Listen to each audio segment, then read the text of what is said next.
oke. Itu kita belum tahu Udah siapa. mulai kelihatan nggak kira-kira? Belum ketahuan ya? Iya, tapi yang pasti dia dari kita, orang Hmm. Kristen sendiri. Oh, bukan dari orang Yahudi ya? Bukan. Rasul Yohanes mengatakan kalau ia sungguh-sungguh termasuk pada kita, ia tidak akan meninggalkan kita. Dan dia akan melakukan pendurhakaan. Orang yang durhaka kan adalah orang yang sebelumnya mengikuti Kristus. Kemudian pada akhirnya dia murtad. Kan di Tesalonika dikatakan harus dinyatakan dahulu murtad.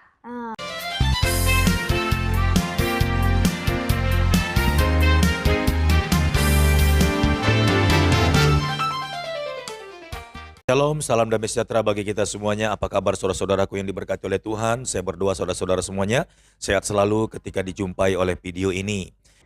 Elia ini sebagai pengikut Kristus apakah pernah mengalami penolakan? Saya selalu tertolak. Oh, selalu tertolak? Selalu tertolak. Oh. Banyak orang yang membenci saya tanpa alasan. Banyak orang yang tidak suka dengan narasi pengajaran saya.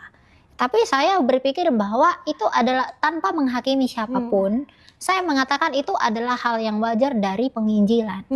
Karena kadang begini, orang menghakimi, misalnya saya melayani di TikTok, saya memberi sebuah narasi, atau saya melayani di YouTube, memberikan sebuah narasi.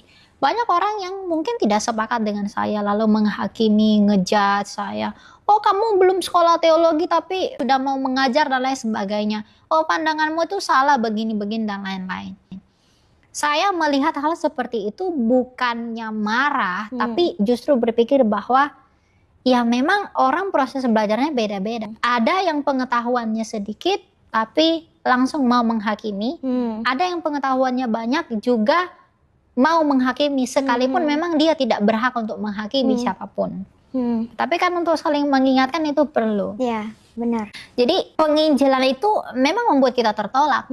Saya di sosial media tuh banyak orang yang menghina secara verbal, mengancam dan lain sebagainya. Lewat komen atau komen di pesan pribadi dan lain sebagainya gitu. Tapi ya itu hal yang harus dibayarkan untuk penginjilan. Saya tidak merasa wah saya sudah mendapat perlakuan seperti ini berarti saya sudah hebat apa segala enggak. Justru itu sebenarnya juga mengkoreksi pribadi saya apakah saya sudah benar dalam melakukan hal ini atau enggak. Itu jadi attitude setiap yang hari paling ini bagus loh. Elia tuh punya attitude yang bagus. Karena seringkali kan kita kan ya Tuhan sedang mengajar kita, sedang disiplin kita, tapi attitude kita tuh hanya kayak seperti anak kecil kayak nggak mau terima. Banyak orang Kristen seperti itu kan. Kadang-kadang Tuhan izinkan hal terjadi seperti itu karena Tuhan pengen lihat attitude kita gimana sih, respon kita gimana sih dengan hujatan seperti itu atau gimana gitu. Itu sebatas apakah kita berhak menuntut. Injil itu menyinggung semua orang. Benar. Kadang gini, kadang orang-orang mengatakan kepada saya, kamu tuh kalau ngomong tuh nggak usah terlalu keras. Kita takut yang lain tersinggung. Kalau dia tersinggung, biarkanlah dia tersinggung untuk sementara. Bukankah hidupnya selama ini menyinggung Allah? Mengapa dia tidak mau tersinggung untuk sedikit waktu? Bagus banget itu. Lah, hidup kita ini menyinggung Allah. Iya, benar. Saya perjalanan ke sini juga berdosa, melihat yang nggak seharusnya dilihat, memikirkan apa yang tidak dilihat. Jangan pikir karena saya pelayan Tuhan, saya udah wah suci, enggak. Saya juga dicobai setiap hari. Saya jatuh dalam dosa itu pasti.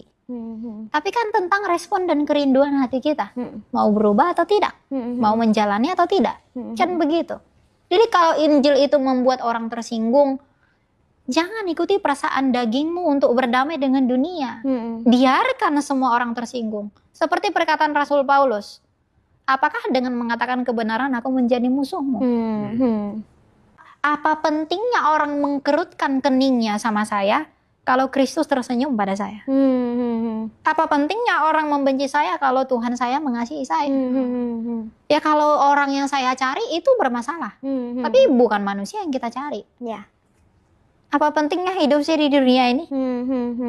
Sebatas apa dan sejauh apa kamu menikmati semua? Tapi kalau masih Tuhan izinkan, ya lakukan. The best for him. Gitu. True. Tadi kan Elia sempat ngomong, ada yang mempertanyakan kan Elia tidak pernah sekolah teologi, tapi kok berani kayak begini menginjili. Itu sebenarnya kok Elia bisa tahu ini semua tuh dari mana? Apa karena hubungannya suka baca Alkitab, lalu mempunyai hubungan dengan Roh Kudus, Tuhan mengajarkan lewat Roh Kudus, atau bagaimana itu? Satu-satunya anak berusia 19 tahun yang didemo di Republik ini hanya saya. Nggak ada. Sejak berdirinya negara ini yang didemo, anak umur 20 tahun itu hanya saya. Itu pun bukan karena kejahatan saya. Tahu nggak demo itu begini tuh apa? Penjarakan Elia Marin. Timoi. Tahun berapa? Tahun ini? Tahun lalu. Masa? Saya podcast dengan Dr. Richard. Penjarakan Deddy Corbuzier juga. Masa? Dia bahas saya kan di YouTube. 666 itu kan orang banyak pahami vaksin ya. Kemudian ada plat mobil 666 itu antikristus, terus namanya dijumlah jadi jumlahnya 666. Itu menurut saya terlalu mengada-ngada. Banyak hal yang memuakkan tentang hal 666. Ya, gini, 666 itu adalah angka simbol.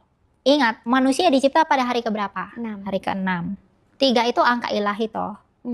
Nah, 6 diulangi 3 kali, itu merujuk kepada angka seorang manusia yang berusaha menjadi Allah.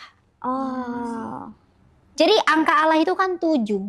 Ya. Jadi 6 itu seorang manusia. Diulangi 3 kali berarti manusia yang ingin menjadi Allah. Itu merujuk kepada apa? 1 Tesalonika 2. Tentang apa? Tentang orang-orang, seorang tokoh pendurhaka yang akan meninggikan diri di atas segala sesuatu, kedurhakaan Tuhan.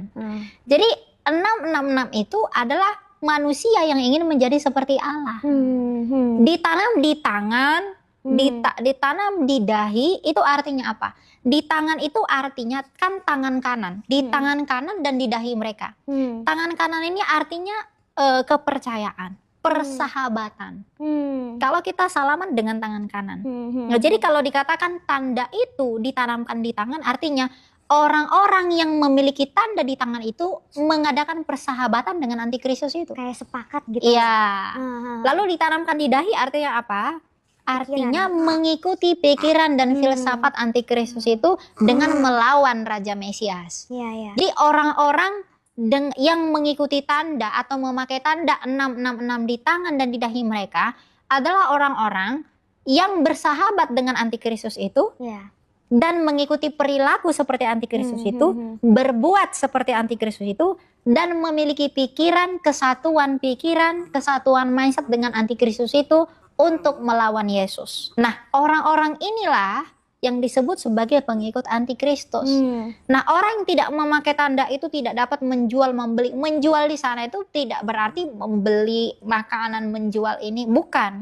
Tetapi tidak dapat menjual, membeli artinya kita tidak akan bisa melakukan apapun kalau kita tidak berbuat mengikuti antikristus itu dan tidak mengikuti pikirannya dia. Karena kita akan dianiaya oleh mereka. Pikiran apa sih kira-kira yang mereka siapkan? Itu merendahkan Kristus. Menghujat Kristus. Menghujat Allah yang benar. Itu yang akan mereka lakukan. Bukan. Di Tesalonika dikatakan dia adalah pendurhaka. Dia adalah pendurhaka. Jadi dia akan mendurhakai Tuhan sebelum dia datang. Dia akan menyebut dirinya sebagai Tuhan. Dia akan menghina anak Allah. Dan dia bahkan akan menyombongkan dengan mulutnya yang penuh hujat. Akan mengatakan bahwa Yesus itu bukan apa-apa. Akulah Mesias. Berarti sebenarnya kayak kan sekarang ini lagi marak kayak kata ada gereja setan di Jakarta. Itu kan mereka kerjaannya menghujat-hujat Tuhan. Itu berarti part of... Itu bagian dari mereka. Jadi bedakan Antichrist and the Antichrist. Jadi sang Antikristus dengan Antikristus. Antikristus, Antichrist tambah S di belakang. Itu kan jamak. Ya, plural. Dengan antikris yang bentuknya tunggal itu berbeda. Antikristus itu sudah ada sejak zaman Tuhan Yesus. Yaitu setiap orang di luar Kristus itu pasti antikristus. Tetapi ada di antikris, seorang antikristus. Itu adalah orang yang itu nanti akan datang. Itu kita belum tahu siapa. Belum kelihatan nggak kira-kira? Belum ketahuan ya. Tapi yang pasti dia dari kita, orang Kristen sendiri. Oh, bukan dari orang Yahudi ya? Bukan. Rasul Yohanes mengatakan kalau ia sungguh-sungguh termasuk pada kita, ia tidak akan meninggalkan kita. Dan dia akan melakukan pendurhakaan. Orang yang durhaka kan adalah orang yang sebelumnya mengikuti Kristus. Kemudian pada akhirnya dia murtad. Di Tesalonika dikatakan harus dinyatakan dahulu murtad. Berarti seseorang yang pernah mengikuti Kristus lalu murtad, lalu meninggikan dirinya atas Kristus, itulah antikristus. Itu katanya kan di anti-Christ ini kan nanti akan melakukan mujizat-mujizat Iya, palsu. betul. Kayak gitu tuh berarti benar ya? Benar. Karena mungkin karena dia pernah belajar karena dia ngikut Kristus sebelumnya. Mujizat yang dia lakukan itu pun bukan dari Tuhan, itu dari setan. Oh, dari setan. Karena si naga itu yang memberikan kuasa kepada si binatang itu sehingga mulutnya penuh hujat. Jadi ada setan yang di belakang dia yang menyokong pekerjaannya. Jadi mujizat palsu, kesembuhan palsu, tanda-tanda yang palsu, meskipun itu mewahkan mata. Makanya orang Kristen itu tidak boleh imannya didasarkan pada mujizat. Iya. Karena setan pun bisa melakukan itu, iblis pun bisa jadi malaikat Tuhan. Untuk membedakan tahu yang dari Tuhan atau enggak itu dari mana ya? Dari buahnya. Tuhan Yesus dalam Matius 7 berkata, dari buahnya kamu kenal mereka. Buahnya apa? Apakah kamu dituntun kepada Kristus dengan prinsip yang benar mengikuti dia, atau bahkan malah dibawa jauh dari dia? Pengajaran palsu, pengajaran dari setan itu tidak seperti sebagaimana setan menunjukkan dirinya. Iya. Setan yang menunjukkan dirinya dengan bentuknya yang aneh-aneh itu setan bodoh. Dia akan buat bentuknya itu cantik, menyerupai yang ori, menyerupai yang benar. Tetapi di belakangnya ini nggak benar. Iya. Nah, pengajaran palsu pun seakan-akan terlihat benar, tapi sebenarnya tidak benar. 99% Iya. benar, 1% salah. Kedengarannya benar, ikut Tuhan karena begini baik segala macam. Akan menyebut Tuhan juga. Kan Tuhan Yesus berkata orang akan berseru kepadaku, Tuhan, Tuhan. Oh iya. Bukankah kami bernubuat demi namamu? Iya. Bukankah kami bermujizat demi namamu? Tapi Tuhan berkata, hanyalah engkau semua pembuat kejahatan. Oke. Itu benar-benar harus beriman banget ya, harus bisa tahu. Bukan masalah berimannya sih. Memang iman itu yang menyelamatkan kita, tapi yang perlu dikoreksi dalam hal ini adalah apakah orang Kristen itu benar-benar mencintai Kristus? Apakah orang Kristen itu benar-benar mencintai kesungguhannya dalam Injil? Karena banyak orang mengaku Kristen, banyak orang mengaku percaya, tapi sebenarnya kepercayaannya kepada Tuhan didasarkan pada keinginannya agar Tuhan memenuhi kebutuhannya. Benar ya. Tanpa mengerti sebenarnya apa maksud pengorbanan Kristus, dan bahkan lebih jauh mereka tidak mau berkorban untuk Kristus. Karena kita semua dipanggil melakukan kehendak Tuhan. Kehendak Tuhan itu apa? Semua orang diselamatkan. Kalau kita tidak mengambil bagian agar orang-orang diselamatkan, yaitu dalam pemberitaan Injil, apakah kamu bisa disebut Kristen? Bahkan Rasul Paulus mengatakan kamu harus menguji dirimu sendiri. Sudah sejauh apakah kamu? Dia menasihati Timotius begitu. Kamu boleh menguji dirimu sendiri. Apakah iman itu memang ada di dalam kamu? Ya, iman yang sejati adalah iman yang berbuah kepada ketaatan kepada hukum Kristus. Banyak orang dari kita, ini pun berlaku buat saya, berpikir ada perdamaian dengan Allah bisa berjalan bersamaan dengan perdamaian dengan dunia. Padahal itu tidak akan pernah terjadi. Enggak bisa. Sesimpel bagaimana respon dunia ini kepada Kristus. Ketika Tuhan Yesus melayani, apa yang didapatkan oleh Yesus? Penolakan.